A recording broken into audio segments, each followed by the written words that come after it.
Siguro kakalabanin nila yan kasi kayang pakainin yung buong Pilipinas ng adobong pusit pag natalo nila. Welcome guys! So for today's video is naisip ko lang dahil malapit na ang election 2025 sa Philippines. So malamang marami pang undecided or meron na kayo napupusuan, meron mga hindi nyo gusto. Pero baka sakaling magbagong isip nyo pag napanood nyo yung mga ads nila or ma-review nyo uli yung ads nila. So let's analyze or review yung mga ads ng ating mga favorite senatorial balls 2025 sa Philippines.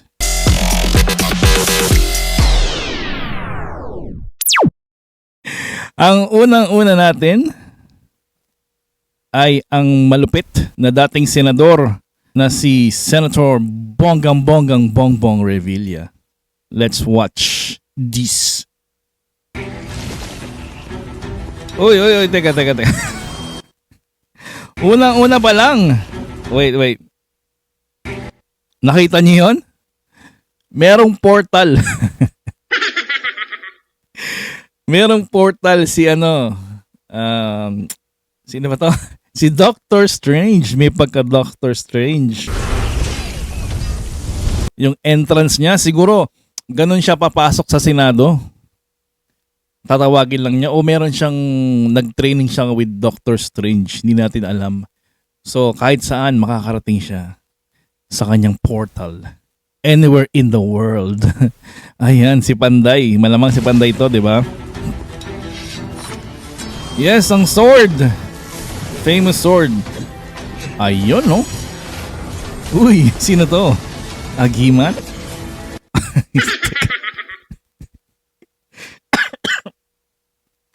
Nakita niyo ba yun?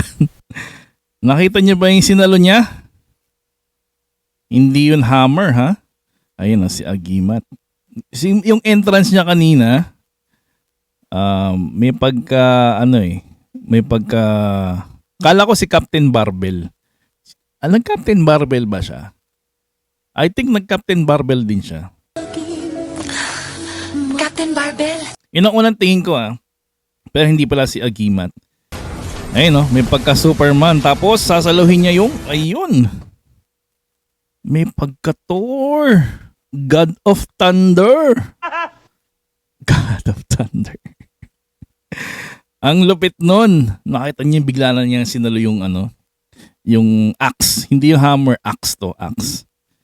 So hindi naman ako familiar kay Agimat kaya hindi ko alam kung ano yung powers niya. Pero I think mukhang superhero to si Agimat kasi hindi ka naman magsusuot ng ganyan kung hindi ka superhero, di ba? As meron pa siyang axe. Ayan, pwede niya palakulin yung mga masasamang tao. Or yung mga adik. Ayan di ba? Uy, sino to? Alias Pogi. Ano daw? Ano sabi niya? Anak ka ng teteng. Uy, parang yun medyo may pagka parang Indiana Jones. Tapos meron tabako. Parang astigin, Astigin. Pero teka, ito yung kalaban nila,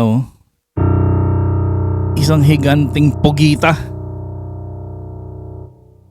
Siguro kakalabanin nila yan kasi kayang pakainin yung buong Pilipinas ng adobong pusit pag natalo nila. Adobong pusit for the rest of our lives. Ayan. Tingnan nyo, may mga tentacles tapos namumula yung mata. Hindi natin maaninag kung ano yung itsura niya. Pero tingin ko parang merong predator style ng ngipin. Pero hindi ko mag-gets anong gagawin ni alias Pogi dyan kasi lang yung gamit niya, 2 baril. Tapos kasing taas ng building si Pogita. Tingin ko si Panday tsaka si Agimat. Sa ating si Agimat lumilipad so kaya niyang yung pasabugin yung or i-axe yung utak ni Pogita. Pero si alias Pogi, hindi ko alam, parang ang liit lang ng bala niya para ano gagawin niya? Papasuin niya ng tabako yung paa. Bigla na lang po akong nadampot at tinawag akong Pugi. Or ano bang powers ni hindi rin ako familiar kay alias Pogi. Ano bang powers ni alias Pogi? Meron ba siyang charm? tingin ko tingin ko babae sa Pogita kasi ang powers ni alias Pogi is magpapa-cute. tapos may in love sa kanya si Pogita. Tapos yun. Tapos magbabago yung pananaw ni Pogita sa buhay niya na hindi na siya magiging masama kasi na-attract siya kay alias Pogi. Tingin ko yun ang mangyayari dyan. Yun yung powers ni alias Pogi. Pero ang lupit na na. Tira nyo naman, graphics pa lang. Effects, parang Hollywood style.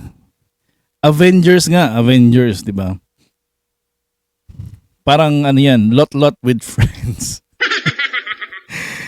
Pero ang tindi, ang galing pagkagawa. Ayan, di ba?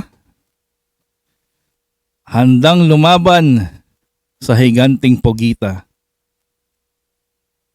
Si Agimat, si Panday, at si alias Pogi na pagpapakit lang yung powers. Para sa akin, hindi sila ang bida. Kayo ang bida. Dahil Pinoy, kayo ang idol ko. Ay, na-touch ako dun In fairness nakaka-touch yung message hindi sila yung bida o yung mga character niya kundi hindi daw yun kundi ikaw. Kayo ang bida. Sino ba namang hindi mamamesmerize dun sa message na yun? 'Di ba? Parang isipin mo, hindi siya yung bida kundi ako yung bida. Ako yung bida. Ayan, ang ganda ng ads. Pero in fairness, ang ganda ng ads niya. Talagang sobrang pinaggastosan yung ads, pinaghirapan. Saka ang ganda ng effort, saka yung imagine mo yung pagba-brainstorming nila ng mga ads.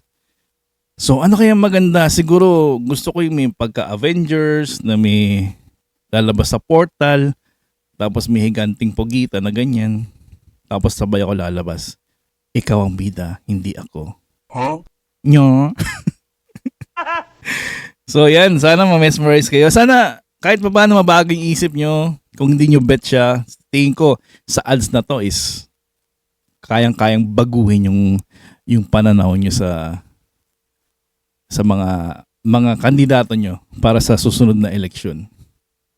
Ayan. Tapos na tayo kay Senator Bong.